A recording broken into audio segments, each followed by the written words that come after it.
और शंकराचार्य जी को साबित करना है, बताओ आप शंकराचार्य हो कि नहीं हो। जो लोग अभी तक 12 साल में अपनी डिग्री नहीं दिखा पाए, वो शंकराचार्य से शंकराचार्य होने का प्रमाण मांग रहे हैं। शंकराचार्य स्वामी अविमुक्तेश्वरानंद के अपमान को लेकर संसद में संजय सिंह ने बीजेपी पर जमकर हमला बोला। बीजेपी सांसदों की बोलती तक बंद कर दी। इस वीडियो में हम इसी पर करेंगे बात। नमस्कार, 4 PM पर आप सभी का स्वागत है। दोस्तों, प्रयागराज के माघ मेले में 18 जनवरी को मौनी अमावस्या के दिन शंकराचार्य स्वामी अविमुक्तेश्वरानंद के अपमान का मामला पूरे देश में उठा। किसी ने सोचा भी नहीं था कि बीजेपी सरकार में शंकराचार्य का इतना बड़ा अपमान होगा कि उनको बिना स्नान किए ही माघ मेला छोड़ना पड़ेगा, अनशन करना पड़ेगा उनको। शायद ये पहली बार हुआ होगा जब कोई शंकराचार्य माघ मेले से बिना स्नान किए ऐसे लौटा हो। ऊपर से बीजेपी सरकार के मंत्री कहते हैं कि सरकार उन्हें शंकराचार्य मानती ही नहीं है। राजभर जी ने तो यहां तक कह दिया कि वो राजनीति कर रहे हैं। अगर राजनीति करनी है तो खुलकर आ जाए ना और किसी पार्टी का झंडा पकड़ लें। एक तरफ बीजेपी सरकार में मंत्री ऐसे बयान दे रहे शंकराचार्य को लेकर, तो दूसरी तरफ डिप्टी सीएम केशव प्रसाद मौर्य, जो खुद सरकार में है, डिप्टी सीएम है भाई, उन्होंने अविमुक्तेश्वरानंद को भगवान शंकराचार्य बताया। तो बीजेपी के अंदर अलग अलग बयानबाजी सुनने को मिल रही है। कोई कुछ कह रहा है, कोई कुछ कह रहा है। वही अब यह मामला इतना ज्यादा बढ़ चुका है कि संसद में भी शंकराचार्य का मुद्दा गूंजा। आप सांसद संजय सिंह ने राज्यसभा में शंकराचार्य के मुद्दे पर बीजेपी पर जमकर हमला बोला। पीएम नरेंद्र मोदी की चुटकी भी ली। जी हाँ, आपको बता दें कि राज्यसभा में संजय सिंह ने शंकराचार्य के माघ मेला स्नान किए बगैर लौट जाने से लेकर मणिकर्णिका घाट का मुद्दा और यूजीसी की नई नियमावली पर सुप्रीम कोर्ट तक रोक महत्वपूर्ण मुद्दे उठाए।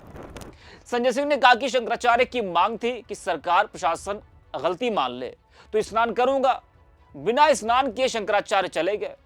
संजय सिंह ने कहा कि कितने बड़े धर्म के ठेकेदार हो कि तहसील के माध्यम से चिट्ठी भेजते हो। बताओ तुम शंकराचार्य हो कि नहीं हो। जरा आप भी सुनिए संजय सिंह को। माघ मेला हुआ, बड़ी उसकी चर्चा हुई। आप हमेशा चर्चा करते हैं, महाकुंभ के बारे में चर्चा करते हैं, माघ मेला के बारे में चर्चा करते हैं, लेकिन वहां बड़ी एक अप्रिय घटना हुई, मान्यवर, बहुत ही दुखद घटना हुई।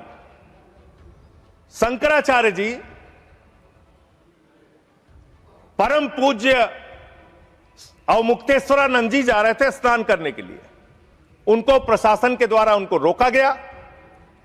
उनके शिष्यों को, उनके बटुकों को चोटी पकड़ पकड़ के घसीट घसीट के मारा गया उनको।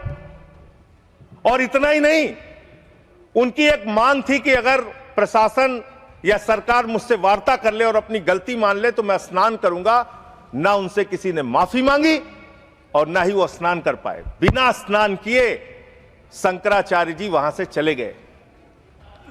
और भी शर्मनाक बात यह है, आज सत्ता की आंखों में आंख डालकर पत्रकारिता करना मुश्किल हो गया है। हम पर मुकदमों से लेकर चैनल को बंद करने का दबाव कई बार बनाया गया और अभी भी बनाया जा रहा है। मुश्किल दौर है, लेकिन हम हार नहीं मानेंगे। इसलिए 4 PM को आप सभी लोग ज्वाइन करें और निष्पक्ष पत्रकारिता को जिंदा रखने के लिए जितना हो सके हमारा आर्थिक सहयोग भी करें। उम्मीद है कि आपके सपोर्ट से ये जंग भी हम जीत पाएंगे।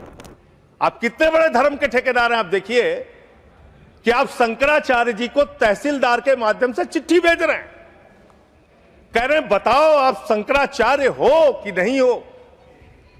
अरावली पर्वत को साबित करना है, बताओ तुम अरावली पर्वत हो कि नहीं हो। दिल्ली की जहरीली हवाओं को साबित करना है, बताओ हवाओं तुम जहरीली हो कि नहीं हो।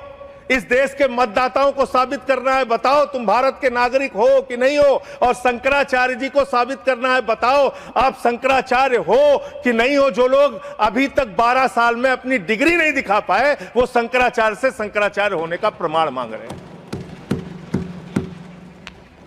यह है आपकी धार्मिक ठेकेदारी। इस तरह से आप धर्म की ठेकेदारी करना चाहते हैं तो देश के अंदर नफरत फैलाकर जो आप राजनीति कर रहे हैं, लोगों के हक को मार के जो आप राजनीति कर रहे हैं, इसका कोई बहुत देश के विकास, कम से कम विकसित भारत आपकी इस विचारधारा, इस सोच से तो नहीं बन सकता। विकसित भारत के लिए यह विचारधारा आपकी काम नहीं करेगी। नफरत फैलाओ और राज करो की, अंग्रेजों की जो विचारधारा थी, बांटो और राज करो की जो विचारधारा थी, उससे नहीं बन सकता। सुना आपने।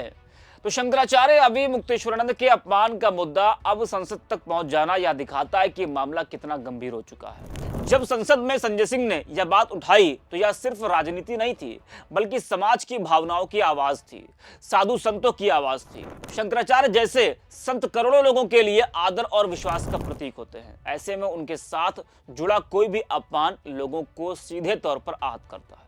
इस मुद्दे के संसद में उठने का मतलब है कि बीजेपी इस सवाल से बच नहीं पा रही है। जो पार्टी खुद को धर्म और संस्कृति के रक्षक बताती है, उसी पर अब संतों के सम्मान को लेकर सवाल खड़े हो रहे हैं। संजय सिंह के बयान ने यह साफ कर दिया कि विपक्ष इस मुद्दे पर बीजेपी को घेरने में पूरी तरह सक्रिय है। जब संजय सिंह राज्यसभा में इस विषय पर बोल रहे थे, तब बीजेपी के सांसद खामोशी से उनकी बात सुन रहे थे। ना कोई टोका टाकी, ना कोई शोर। यह चुप्पी अपने आप में बहुत कुछ कहती है। शायद उन्हें भी यह एहसास था कि शंकराचार्य के साथ जो हुआ उसे पूरी तरह नकारा नहीं जा सकता है। शंकराचार्य किसी एक दल या विचारधारा के नहीं होते हैं, वे समाज की आस्था और परंपरा के प्रतीक होते हैं। ऐसे में जब उनके अपमान की बात उठती है तो यह आम जनता के दिल से जुड़ा सवाल बन जाता है। संजय सिंह ने संसद में यही बात रखी, जिसे अनसुना करना आसान नहीं था। तो इस वीडियो में इतना ही। 4 PM। अभी मैं पिछले दिनों एक पद यात्रा कर रहा था, मिर्जापुर से लेकर काशी तक, और उस दौरान काशी के अंदर मंदिरों को तोड़ने का मामला सामने आया। मणिकर्णिका घाट को तोड़ा गया, मान्यवर, मणि को तोड़ दिया गया। माता अहिल्याबाई होलकर जी की प्रतिमा को तोड़ दिया गया। और वो वीडियो मैंने ट्वीट कर दिया तो मेरे ऊपर उल्टा मुकदमा लिख लिया गया। कितना मुकदमा लिखेंगे आप? आप लिखिए मुकदमा मेरे ऊपर। मान लीजिए मैं झूठ बोल रहा हूं, आपकी पार्टी की नेता सुमित्रा महाजन जी, उन्होंने कहा कि माता अहिल्याबाई होलकर जी की प्रतिमा तोड़ी गई, मणिकर्णिका घाट को तोड़ा गया। आपकी पार्टी के नेता और केंद्र राज्य सरकार के मंत्री रविंद्र जायसवाल, उन्होंने कहा मणिकर्णिका घाट को तोड़ा गया, मंदिरों को तोड़ा गया, माता अहिल्याबाई होलकर जी की प्रतिमा को तोड़ा गया। आप उन पापियों के खिलाफ कार्रवाई करने के बजाय मेरे ऊपर FIR कर रहे हैं। आप ऐसा शब्द मत बोलिए। कौन जिन लोगों ने तोड़ा, मान्यवर, जिन लोगों ने मंदिर तोड़ा, उन गुनहगारों को मैं चाहता हूं, चलिए गुनहगार कह देता हूं, भाषा शैली में चलिए मान्यवर गुनहगार संयम के साथ साथ उन गुनहगारों को जिन्होंने उस पुरातन पवित्र मणिकर्णिका घाट को तोड़ा, माता अहिल्याबाई होलकर जी की प्रतिमा को तोड़ा, कार्रवाई उन पे करने के बजाय आपने मुझ पर FIR कर ली। मैं आपके माध्यम से सरकार से मांग करता हूं, अगर आपने कोई तोड़फोड़ वहां पर नहीं की है, 3 सदस्यों का, और तीनों बीजेपी के रहे, मैं तो कह रहा हूं 3 के तीनों बीजेपी के लेके जाइए। आप 3 सदस्य भेजिए बीजेपी के संसदीय दल के, और वहां पर दिखाइए कि माता अहिल्याबाई होलकर की प्रतिमा है, वहां दिखाइए मणिकर्णिका घाट को नहीं तोड़ा गया है, और फिर जो कार्रवाई आप मेरे ऊपर करना चाहें कीजिए। आपने काशी को बर्बाद करने का एक मन बना लिया है। काशी कॉरिडोर के नाम पे आपने सैकड़ों मंदिर वहां पे तोड़ दिए, वहां पे शिवलिंग लंका थाने में पड़े हुए हैं। यह घटना अगर किसी विपक्ष के राज्य में हुई होती, आप पूरे देश में हंगामा कर देते, फसाद करा देते पूरे देश में। लेकिन आपने वहां मंदिरों को तोड़ा, पवित्र घाटों को तोड़ा। 54 देश के नागरिक आते हैं काशी में, मान्यवर, वो वहां पे बिल्डिंग देखने नहीं आते, वो वहां पे आते हैं वहां के पुरातन मंदिरों को देखने के लिए, वो वहां पे आते हैं पुरातन घाटों को देखने के लिए, पौराणिक मंदिरों को देखने के लिए। वो इसलिए आते हैं काशी की गलियों को देखने के लिए। आप वहां तोड़फोड़ कर रहे हैं। जाके पूछिए वहां के लोगों से कितना गुस्सा और नाराजगी उनके मन में है। लेकिन आपको धर्म में भी धंधा करना है, हर जगह धर्म के नाम पे भी धंधा करना है, वो काम आप वहां पे कर रहे हैं।